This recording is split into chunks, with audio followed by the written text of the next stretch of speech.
Hello, we're not going to talk about IV, but in reality, do you know how is it that vitamins, minerals, medications, fluids, solutions bind? How is it that we could do something beneficial to our patients once we start doing an IV? Before I get into that, I want you to understand biology, chemistry. How is it that these ions, these elements, these atoms combine together and they don't create something bad to you, to your patient? Can we just go to a place and say, just give me a vitamin infusion? How is it that you know that you need a vitamin infusion or minerals? We're going to talk about that as a principle of science. Let me start by saying that I have no conflicts of interest. I do not work for no company, for no pharmaceutical company. What I do is for educational purpose only. I hope you like it, and let's see if you learn something. Okay, guys, as always, these are all the references where all my studies, where all my images are coming from, which you could just take a picture of it and look into it so that you understand that everything that I'm telling you is through science based. It's not me saying it, it's science based. So let's start talking about biology with a little bit of chemistry. There are known man-made elements, and we also found in the universe or on Earth natural elements. Which are elements? Elements are substance or stable substances that cannot be broken down into anything simpler than that. And just to mention a few of them, okay, naturally we found 92 in the universe, and an example of those are oxygen, carbon, iron, iodine, nitrogen, sodium, potassium, mercury, lead, cadmium, arsenic. There are a lot of elements that we found, and the smallest sample of an element is known as an atom. And we are going to talk about now describing what is an atom. It happens to be that a Russian chemist by the name of Dmitry Mendeleev, he started getting all the known elements at that time in the 1800s, and he created a chart, and he made columns, and he arranged all these elements according to their similar properties. Not even Mendeleev was so bright that he predicted more elements that are going to be found in nature with specifically similar properties, which with time we did find more, and it was proved as correct prophecy, let's say, as he predicted their properties. So according to all the elements and atoms property, they are aligned in something that we see in chemistry, in biology as the periodic table. We need to know that before we get into any nutrition or any vitamins, any minerals, because all of these elements are situated in this periodic table.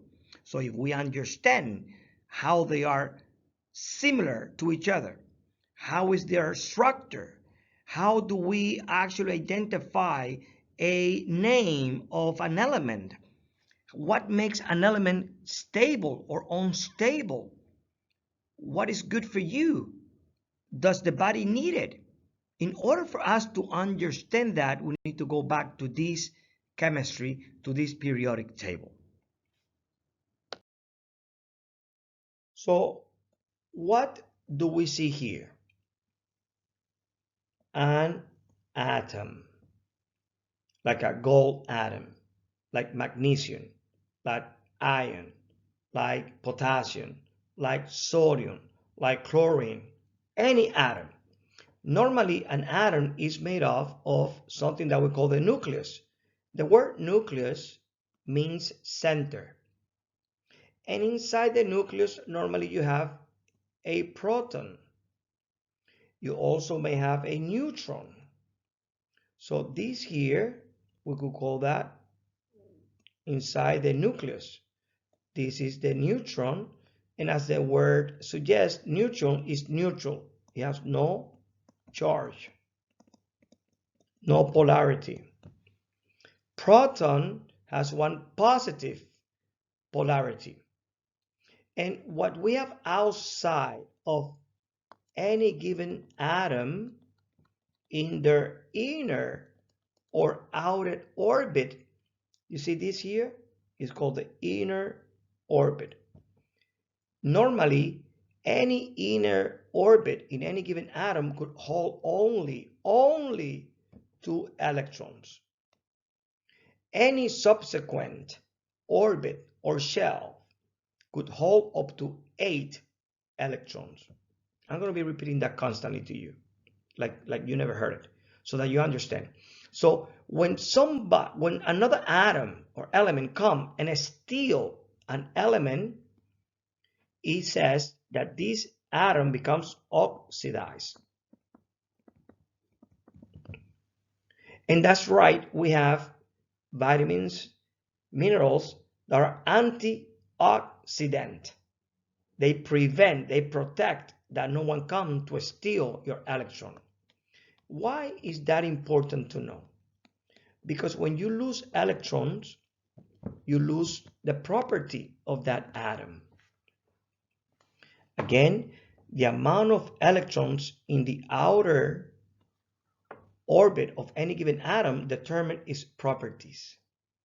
So if normally, for example, that atom is supposed to have 6 electrons and suddenly it loses 1, it will not have the same property. If it gains more, it will not have the same property. It will change. Why you need to know that?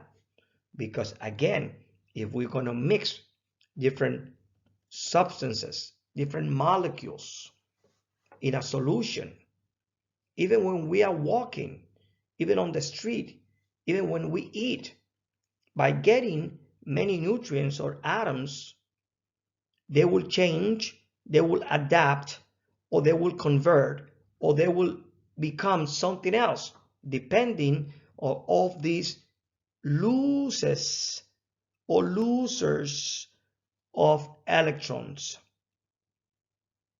So once again, you want to go visit anyone that understands chemistry, that understands the elements, that understand what we are going to see in the periodic table, that knows that an atom is made of a nucleus, of a proton, of neutrons and electrons, and what they all do. Why? Because that's how we're going to know how can we mix things and create a good positive outcome. Nevertheless, doctors know that. Nurses also know that. Nutritionists also know that. But again, do you think that a beautician, not to disrespect them at all, but a spa that don't have any medical staff with proper education, do you think they will understand that? I doubt it. So when we talk about atoms, there are many things that we need to consider. The number of protons determine the name of the atom. The atomic weight would also depend on the amount of protons and neutrons when we add it together. We're going to make an example later on, don't worry. And we also have that you're going to see that in the periodic table we have columns, which we call it metals or alkali. And they are actually known as givers. Why? Because when an atom has less than 4 electrons in the outer shell or outer orbit, they tend to give it away. they tend to give it to anybody else. So when an atom loses electron, it becomes oxidized. That is what we know as oxidation, a loss of hydrogen or a loss of electron.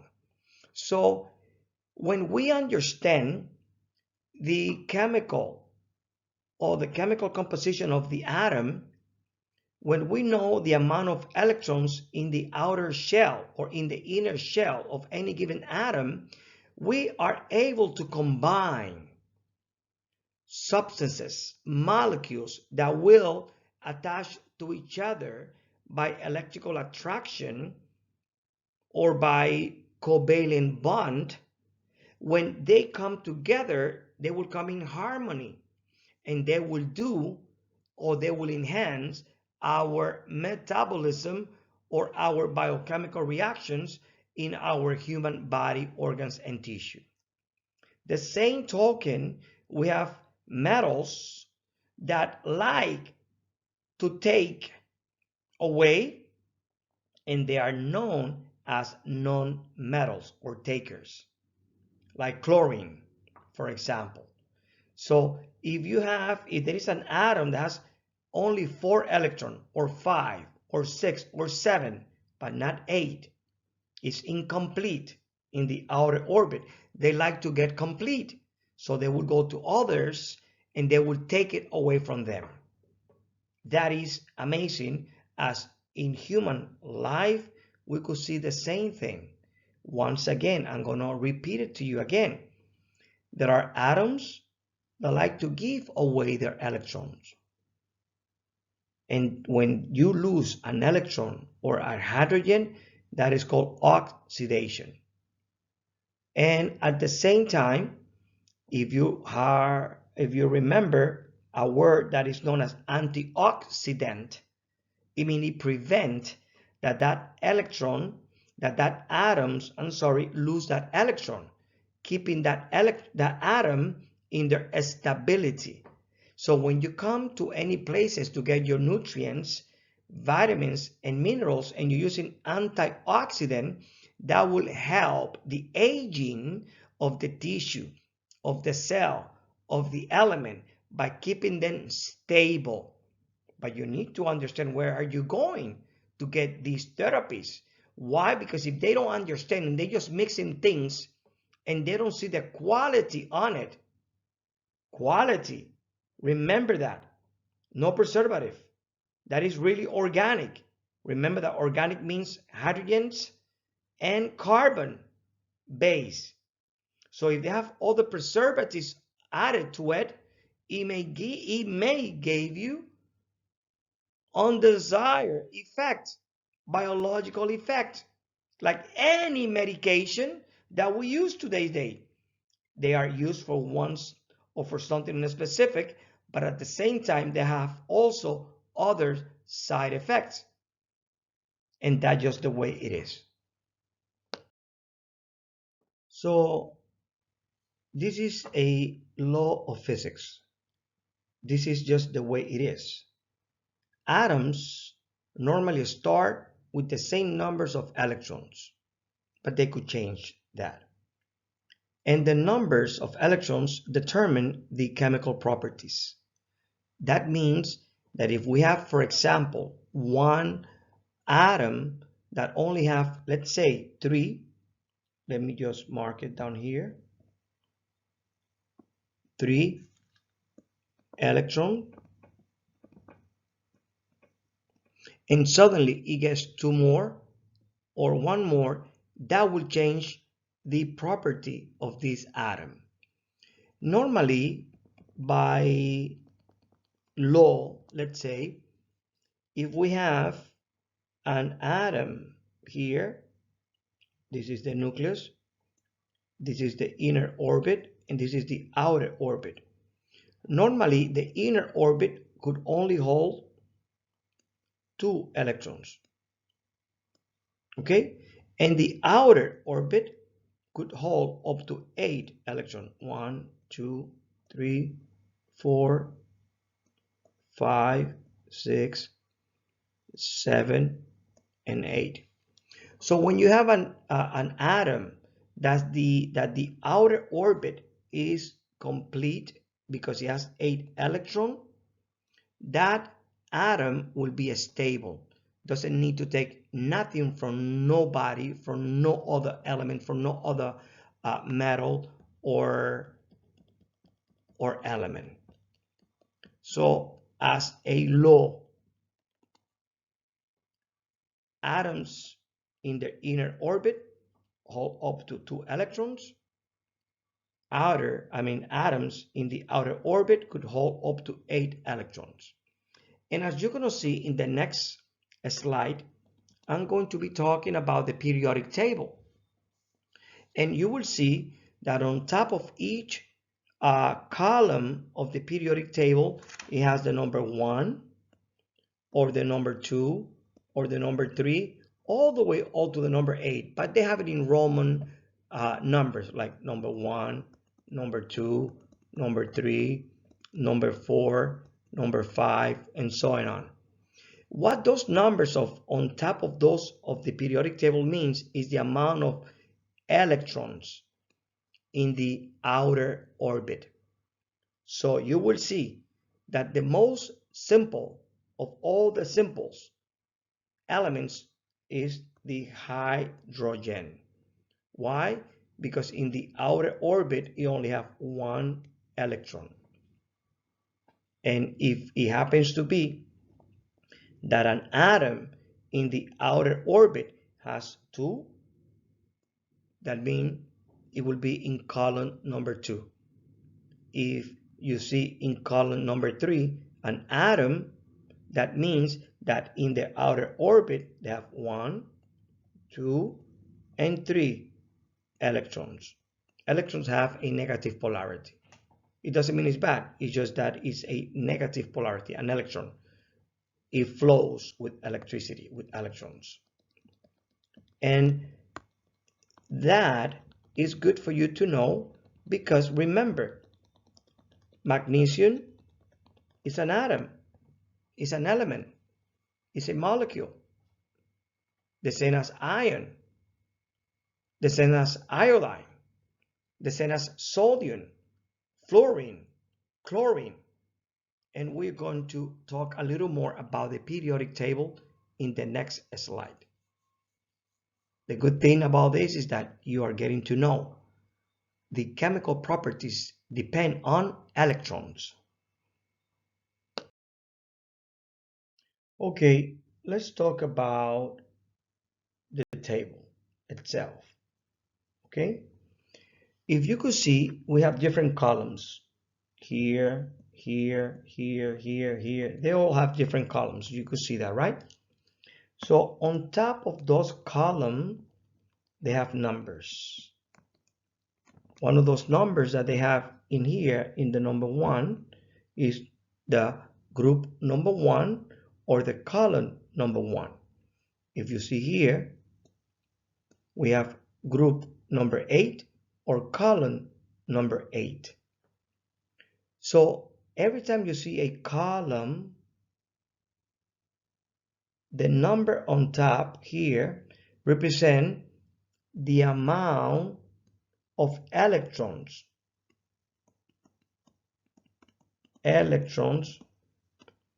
outside of the outer orbit or shell. Yeah, I know. Let me erase that because let me just make it better. Okay.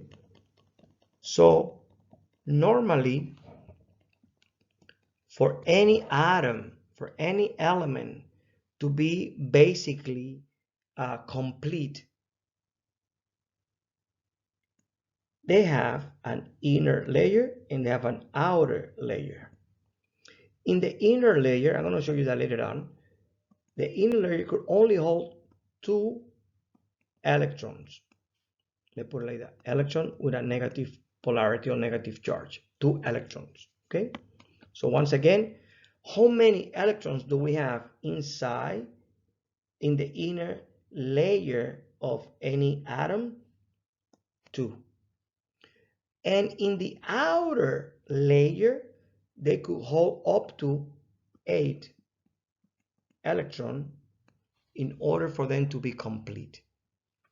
So when you have atoms that are not complete, they are always looking to complete their outer orbit themselves. Like, for example, let's go here to column number 7, right here. Right here. So, column number 7, question for you. Are those atoms or elements complete? The answer is no. Why not? I just told you that in order for an element to be complete in the outer orbit, they need to have 8 electrons. So chlorine right here, is it complete? No, you only have 7. But chlorine could easily mix with hydrogen, forming hydrogen chloride, or with lithium, forming lithium chloride, or with sodium, forming sodium chloride. And you know sodium chloride as salt, or potassium chloride. Do you see the point? So when you go to any given place to get yourself nutrition, IVs with minerals and vitamins, if the doctor, the nurse, the nutritionist is not well educated in chemistry, in biology, they will not really know what they are mixing or what those IV bags have. You have heard of people going to a salon, a beautician, and a spa to get their IV. But if they are not educated, do you think they will understand how this periodic table works in terms of elements? I just told you, we have elements man-made and we have natural occurring elements in the universe or on Earth. And we are all carbon based.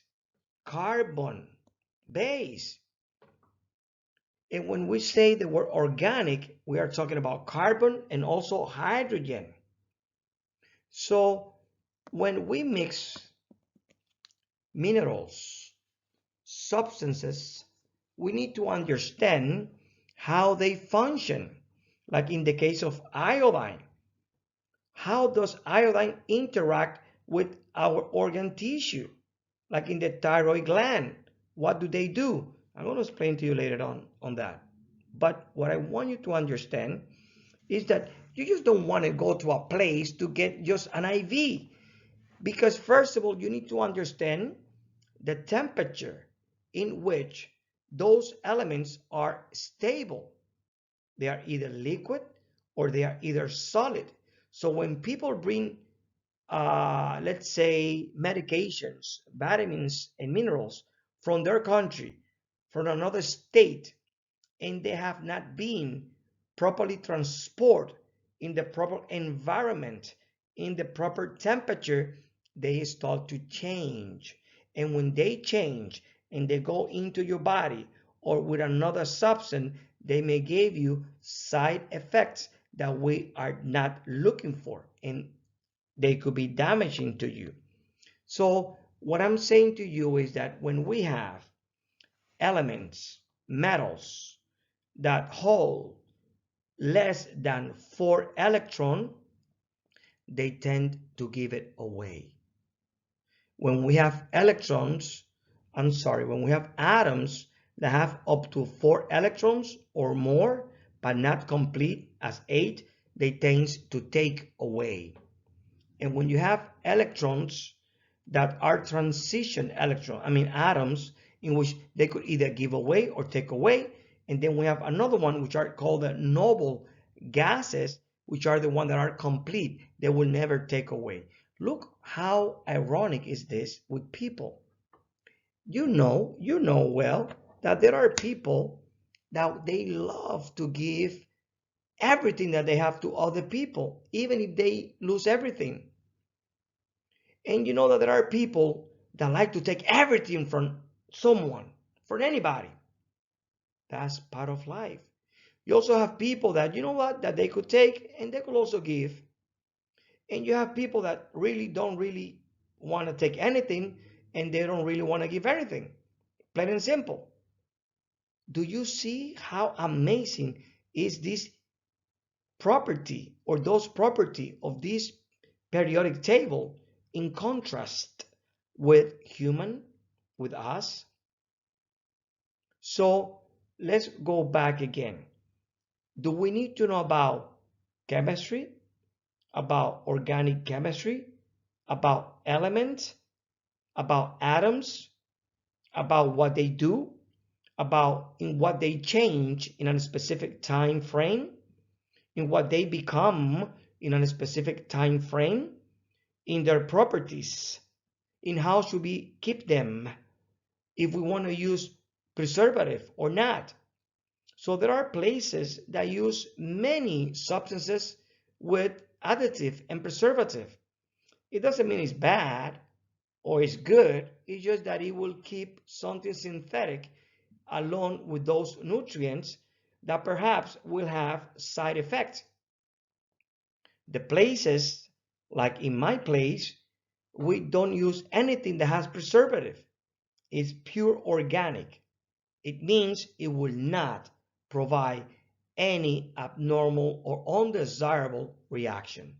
So it's up to you, wherever you want to go, but at least I'm giving you information, scientific information of how you don't want just no one just to put an injection on you or to give you minerals and vitamins if you are not being evaluated and if we don't find out that you need it or you don't.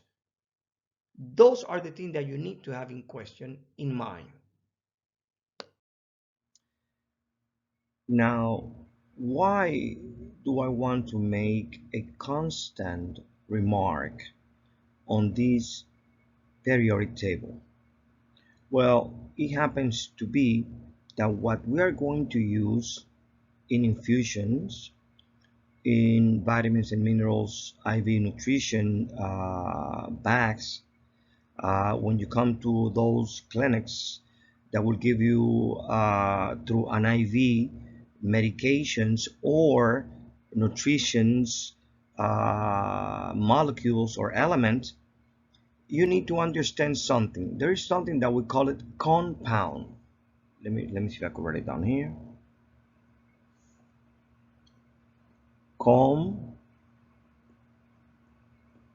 Compound. So compounds medications, compounds elements, compounds atoms, compounds nutrients. What do I mean by compound?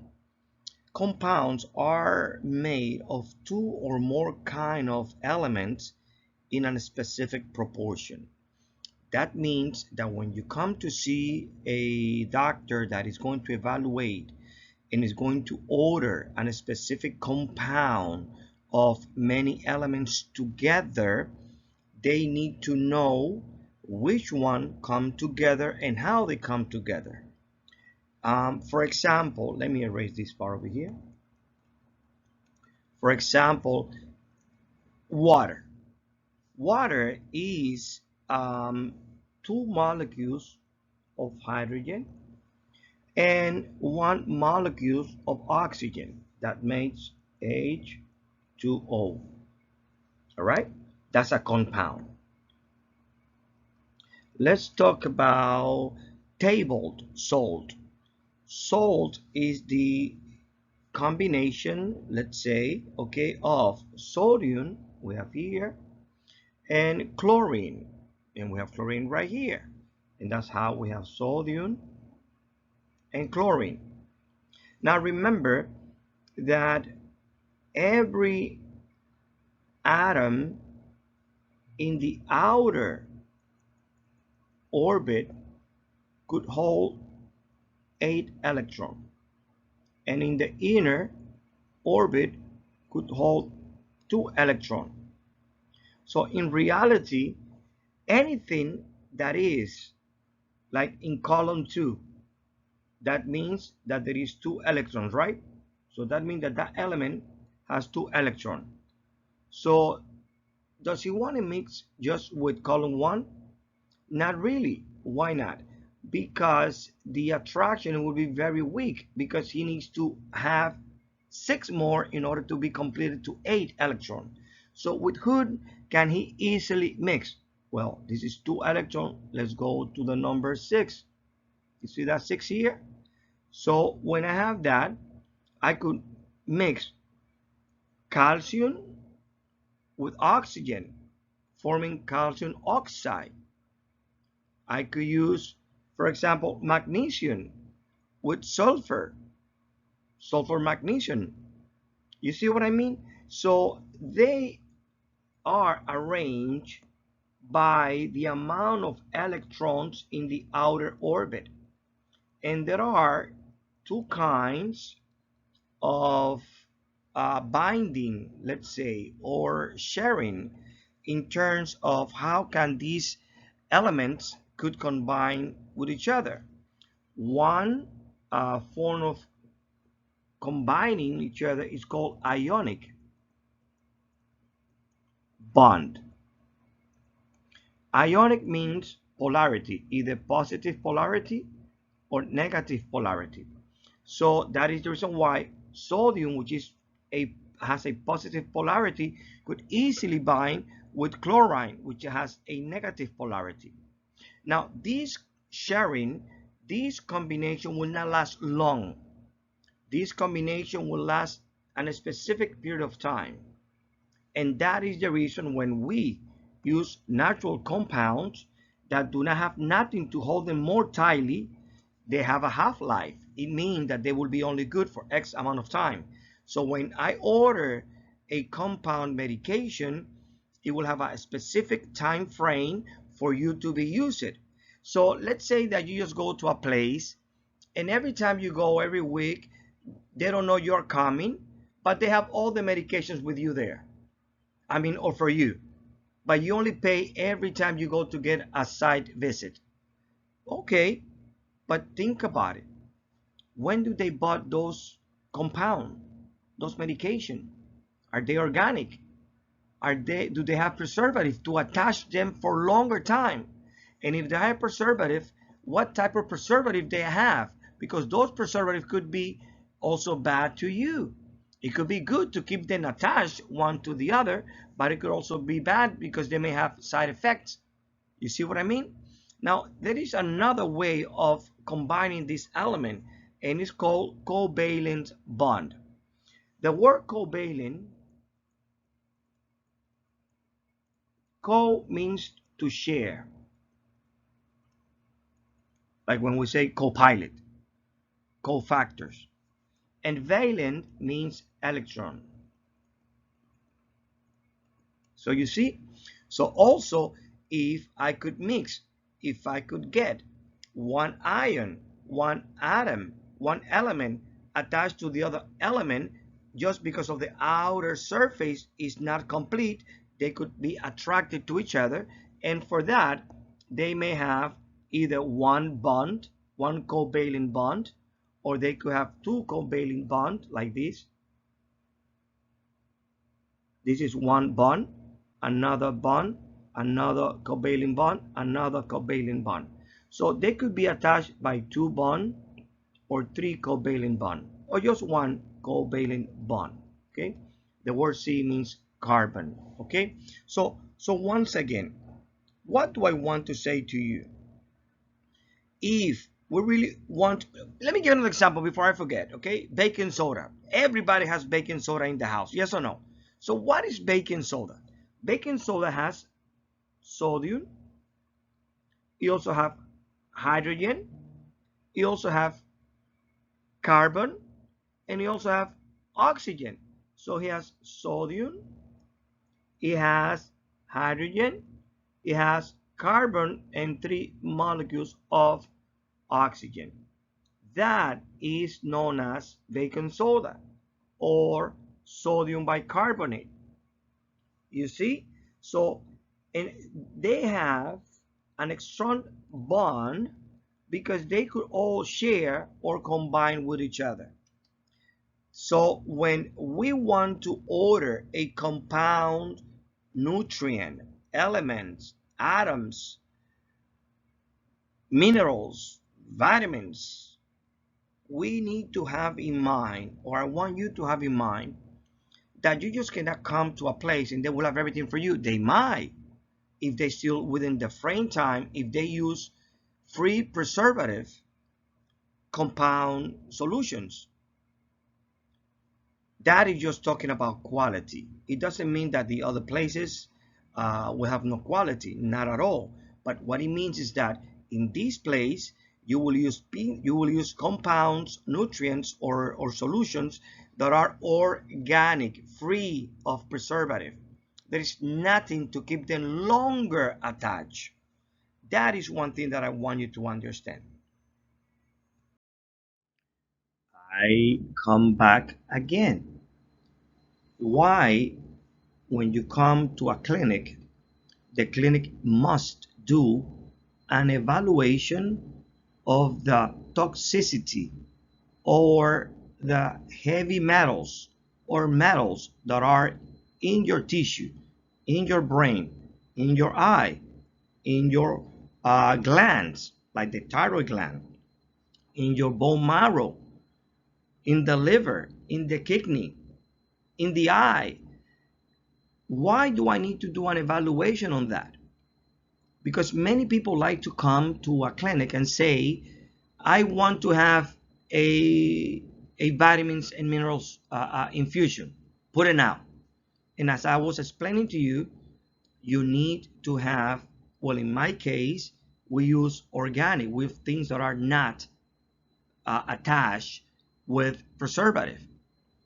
So before I give you any therapy, we need to evaluate you physically, through blood, through advanced urine analysis, to see if you have a heavy load of heavy metals, poisons, toxins, toxicity. We need to do that. And let me just give you an example of how that happened. For example, let's go here into column 4 here. Let me just mark it here. Carbon here, you see that? All of this line here, they've been coupled, they've been aligned because they have similar properties. So carbon is good for you. Yes, carbon is good for us since we are anorganic matter. But what about lead? Look at lead here. Lead is not good for you. But you know that lead and all these things here, they have similar molecular structure. And if, for example, carbon, calcium, iron is supposed to be an example, you know, in the bone marrow, on your bone marrow. If inside I'm supposed to have, let's say, calcium, all right, let's just say that. But because lead has almost the same molecular structure, this lead could compete, take off the calcium and stay here, and now that lead will stay in your bone marrow or in any other tissue easily between 17 to 20 or 29 years in your system. Is lead something good for you? No, it's not. Is lead good for your brain? Is mercury good for your brain? Is cadmium good for your heart, for your liver, for your kidney, for your immune system? There are these metals, remember, heavy metals. There are metals that like to give electrons, givers. There are non-metals that like to take off electrons. So if I have a non-metal that want to take electron from other cells, that is going to cause oxidation in your body, in your tissue, in your brain, in your bone, in your liver, in your kidney. So by having a specific non-metals, taking away electrons from your cells. Now your body tissue, your cells are oxidated, mean they start getting to decay. So when we do chelation, because we did a study and we know what is the amount approximately of all the toxins you have and the heavy metals, we know how many therapies minimum we could use. You come in either once a week or twice a week for X amount of time until we liberate your human body, organs, and tissues of all those poisons, metals, heavy metals. Because remember, too much of something is not good, too little of something is not good. So there is a saying, and you know, it's like garbage in, garbage out. You go to a place in which what they are giving you is garbage. What do you think you are going to bring out of your body system? Garbage.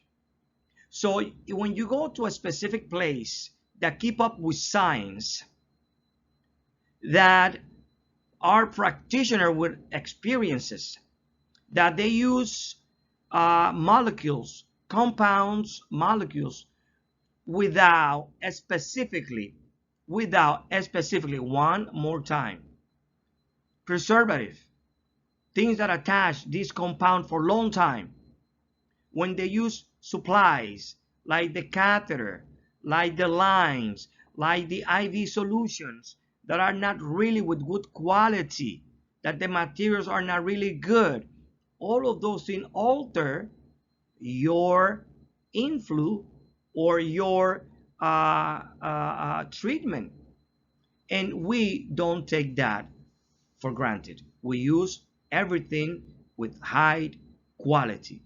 And perhaps that is one of the reasons why when you come to see one of our health practitioners, they will do evaluation and they will not give you anything right away unless we do have something still here that has a half-life that is still we could use it and we could use it for you.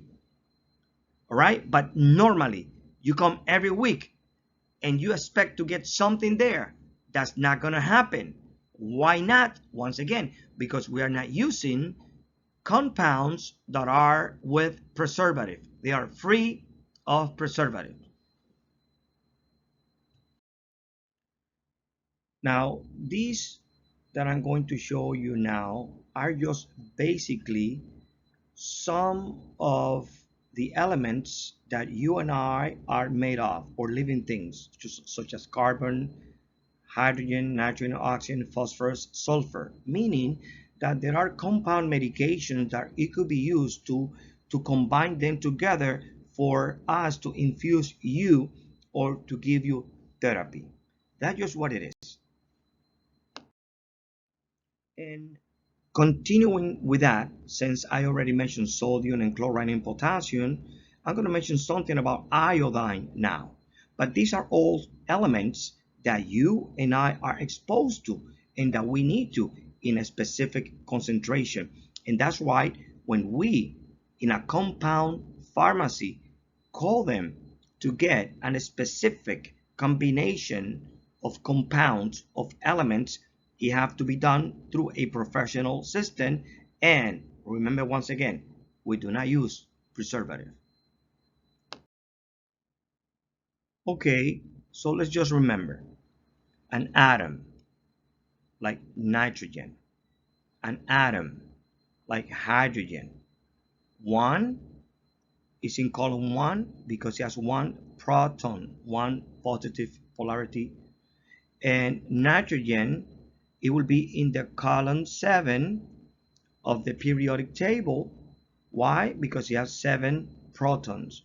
And remember that the outer orbit could hold up to 8 electrons.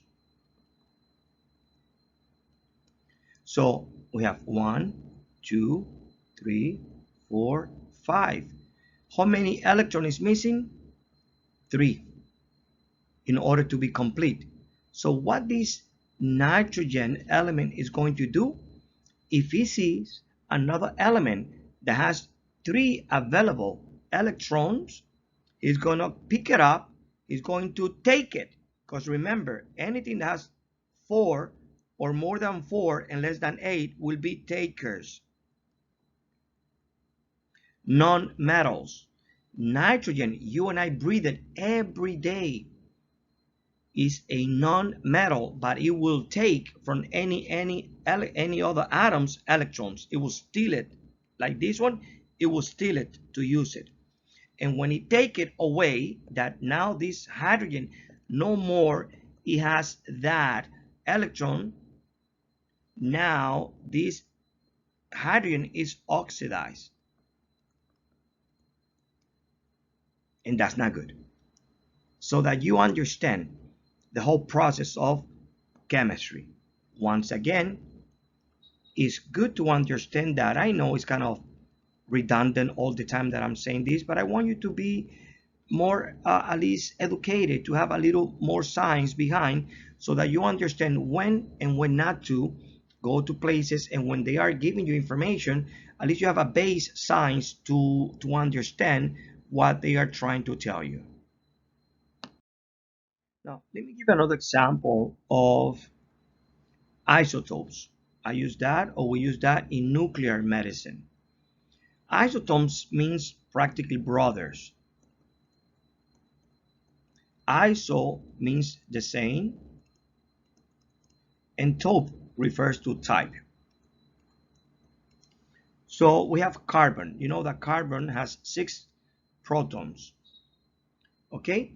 But we have another carbon here that instead of having 6 protons and 6 neutrons, it has 6 protons, so therefore it's a carbon, but it has 8 neutrons. Differs from this one that they have 6 neutrons and 6 protons. So this here, because we have more neutrons than proton, it makes it unstable, radioactive. This means, also that you understand, if we add all of them together to know the atomic weight, is 14 atomic mass unit. This carbon 14, that's what normally is being used to establish life. Let's say that I want to estimate if something was alive because of the half-life of the carbon, and it decayed into something else, which you will see later on. We could establish around how long there was something alive in that cells. Why? Because only organic compound, organic living cells had carbon. That is very good to know. Normally we use that to date the earth, to date anything that was alive, like or anything that was with a living cell. That's normally what we use carbon 14 basically. So as I was saying, carbon 14 is used to date the age of living things. It has a half-life of 5,700 years, and then half a pound of this carbon 14 will change into nitrogen, which means that if you, me, anyone sees an element, an atom, in this case carbon, it doesn't mean it will stay forever as a carbon. It will transient, it will change, it will decay into something else. In this case, carbon 14, after 5,700 years, it will turn into nitrogen. Interesting, right? Very interesting. That lets you know that not everything that we could get, if we don't preserve it, or if we don't use it in the appropriate time, it may change into something else and it may lose property, or it may change their properties of what it is intended to be used for. The same thing happens with iodine. Yes, iodine. Iodine has a half-life of 3 days. And after 3 days, it will change into xenon, which is a radioactive element that we use to evaluate respiratory, the lungs, and things like that. But iodine, we could also use it to investigate, to look for thyroid gland. And we're going to talk about that, why we use iodine in thyroid gland. But check this out. Iodine in 3 days change, in this case, iodine 131, iodine change in 3 days to xenon. Now, when we have a deficiency in iodine, that is going to induce the thyroid gland to function to a lower metabolic rate. And then the thyroid gland is going to reduce, or is going to produce less hormone, which is known as thyroxine. So in what does the thyroid deal with you and I? With our metabolism. When we talk about metabolism, we talk about biochemical reactions. So if your thyroid is producing not enough thyroxine, your metabolism, your biochemical reaction will be slow. It will take a long time so that it make you do things. You will feel cold with no energy. You will like to go to sleep. That is what hypothyroidism do. It make your metabolic rate to go slow. And when we talk about biochemical reactions or metabolism, when we talk about that, there are two things that we have to have in mind when we talk about metabolism. And there are two things that is involved in the metabolism. One is the anabolic process. Anabolic means growth. And one is the catabolism, which means destruction, breaking apart. So normally, let me write it down here. Okay, metabolism is divided into anabolic and into catabolic. So anabolic means growth, and catabolism to break apart. To break apart. Break apart. So when you are 17, 18, 20 years of age, you're still growing. When you are a kid, you're still growing. That's the anabolic part. Now, when you get into an adult age, okay, you don't grow taller, you grow wider. And that is the reason why we get fatter. So if you want to lose weight, you want to stop your eating, because that's the only way you will stop growing to the side. And if you do exercise, you're going to increase your body metabolism, which is going to break down carbohydrates, fats, protein. And when that happens, that break apart, you lose weight. So in an adult, we would like to have the anabolic process and the catabolic process internal balance, because we don't want to gain more weight to the side. But in children's, you don't want to have the anabolic process with the catabolic process balance, because they will never grow. So one thing is having a diet for children, for infant, for kids, and one thing having a diet, a nutrition for an adult. Those are the common things that you need to be aware of. Why?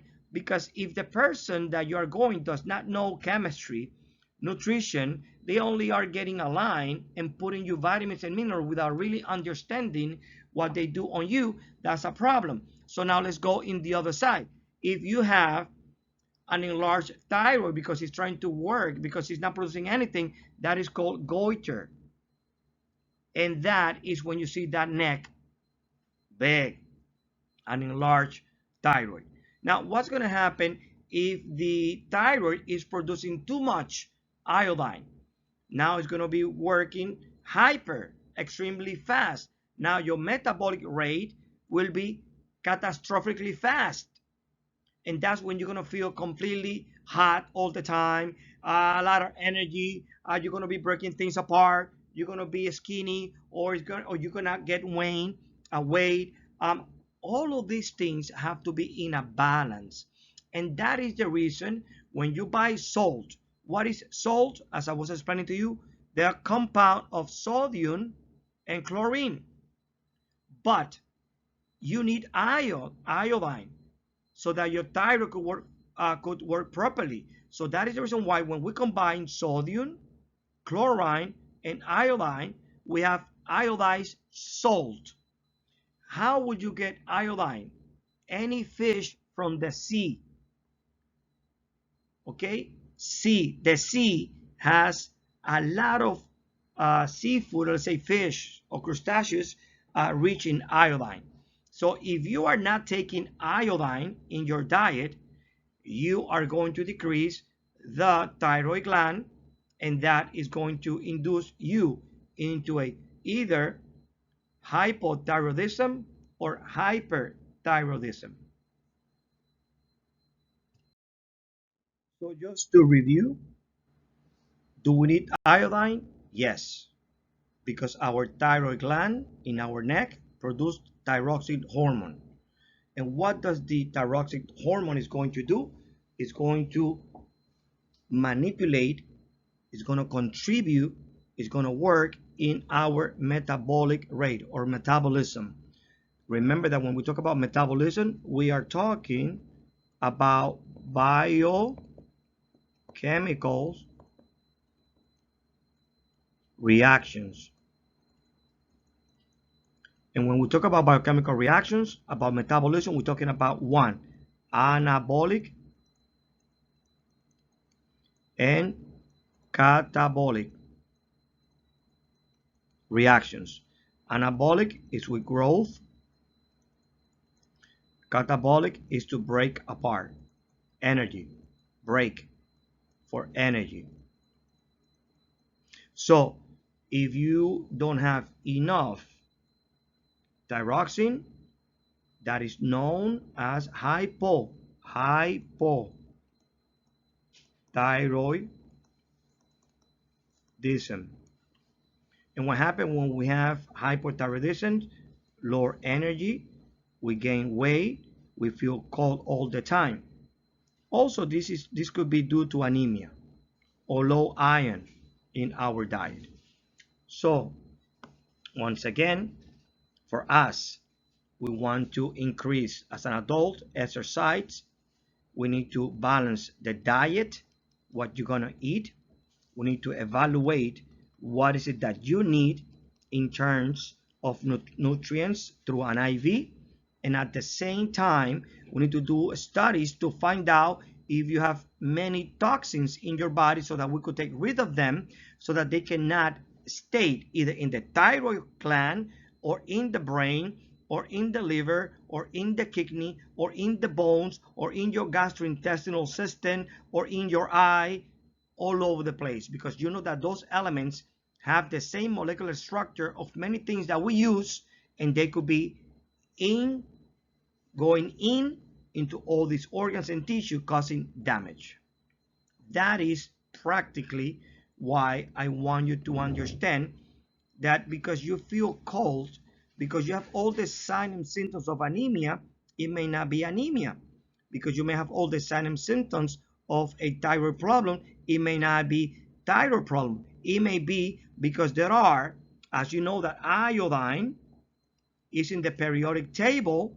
It may be that there is another element, another toxic element, instead of iodine occupying their space, and therefore your gland will not be either function properly, abnormally, or super fast.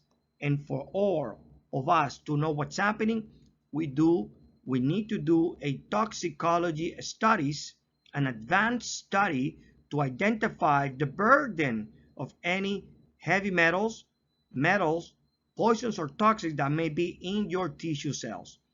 That is why you just don't want to get an IV infusion without having a proper evaluation. So once again, remember what we are talking about here. If the sodium, it was in a solid state, salt, but when I combine that with chloride, by an electrical attraction, because it's a positive polarity and a negative polarity, they will combine each other. It's called ionic bond. And when that happens, it's not going to last long, but it's combining, is an ionic bond. And why do I say that? Well, if I get a needle and I get a vial of any given medication or nutrients, which has elements inside, and then with the same needle, I go into another vial that has a totally different minerals or organic compound, you may contaminate that, and that will change the property. It may oxidize that. It may reduce that. It may make it worse. It may make it neutral. Who knows?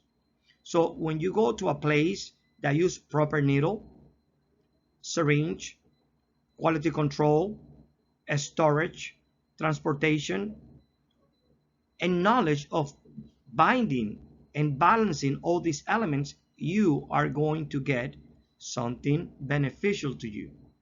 And that is one thing that I want you to have in mind. It's not that I want to discredit anybody else. That is just science. All right, guys. This is what I talk when we talk about covalent bond. When we talk about specifically what is what hold things together, okay? This is a carbon molecule, all right? So it has one line, that's a covalent bond. Another covalent bond, another one, and on each stent, you could have any of the elements across. So when we are saying that we have something that is saturated, like in this case, there is no space to get another atom or another element or another substance. Normally, vegetables, plants have unsaturated fat. In this case, when they talk about saturated fat,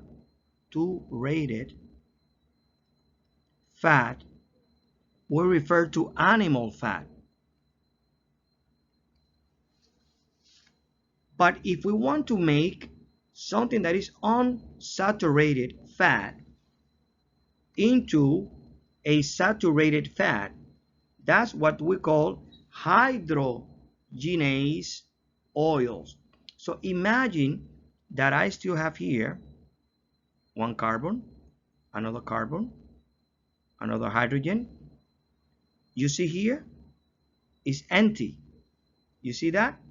But if I add to this, let's call this a vegetable oil, plant-based oil. But if I added another hydrogen here, or here, or here, now I have a hydrogenated oil, like margarine.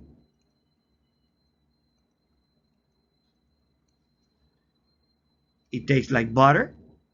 It looks like butter, but it's not butter. But this is worse because every molecule of hydrogen has a lot of energy. That means that you're going to have a lot of calories in your system, and that's not good. And that is the difference between saturated and unsaturated. The same thing goes when we are using whatever nutrients, whatever compound. We don't want to saturate your body with those electrons or hydrogen ion that may change your cellular functioning. Maybe up to a point is very good, but not all the time.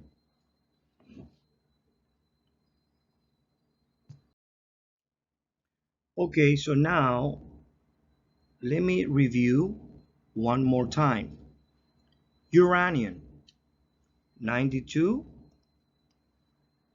protons, right? So we found that in the periodic table. Guess what? Uranium will decay, will change. But how do I know that uranium is not radioactive? Remember that when neutrons are more than protons, they become radioactive. So if we subtract the atomic weight with the atomic number, what we get is 146 neutrons. Do we have more neutrons than protons? Yes, and that makes them radioactive. But you will be thinking, what will happen with uranium? Look over here. After 4.5 billions of years, it will change into something else. Let's go back again. Uranium, after 4.5 billion of years, is going to change into something else. What is that? It's called lead. So the half-life of uranium is 4.5 billions of years. And let's say we have a half a pound of uranium. In 4.5 billions of years, it's going to be converted, it's going to be changed into lead. So once those 4.5 billions of years, uranium loses 10 proton. Now these 82 protons belong or make or give the name of the plon bond. In another word, lead. That's how they call it, plon bond. So lead, uranium, they directly related. And you may say once again, wow, how do we expose to that? It's in the environment, it's in the water, it's in the pipe, it's in our nutrients, in the soil. That is what happened. Now, what happened with lead? Lead, because remember, if we have more neutrons than protons, it will be radioactive. So lead is not good. But still, if by any reason we are worried about that lead is radioactive, well, remember, also lead will decay. It will have a half-life. And when it has a half-life in X time, it will change into something else. And that's what happened with any elements that within time, within temperature, within physical stability, it will change into something else. So once again, let's say I have a pound of uranium. In 4.5 billions of years, half a pound of that uranium will have half a pound of lead. In 4.5 billion more years, that half a pound of uranium is going to change into 1/4 of uranium. It's going to give me three quarters and 1/8 of lead. So when we say that elements do not break apart completely, it is true. They will always remain. And that is the reason why when you take medications in through the muscle tissue, IV, subcutaneous, they may be staying there for X amount of time, and after the body is trying to get rid of it by normal physiology, it may have some residual medication that later on you may experience the side effects of this. And that is one of the reasons why also when we buy nutrients, vitamins, minerals, compound, we like to use non-preservative or imitation or synthetics nutrients or supplements, because we don't want residual or side effects that we do not desire. All right, we have finished this presentation. I hope you have enjoyed. But one thing that I tell always my students, like Benjamin Franklin, tell me and I forget. Teach me and I may remember, but involve me and I will learn. Please subscribe to my channel. I hope you like it and I hope you learn, and I wait for any question that you may have. Thank you very much.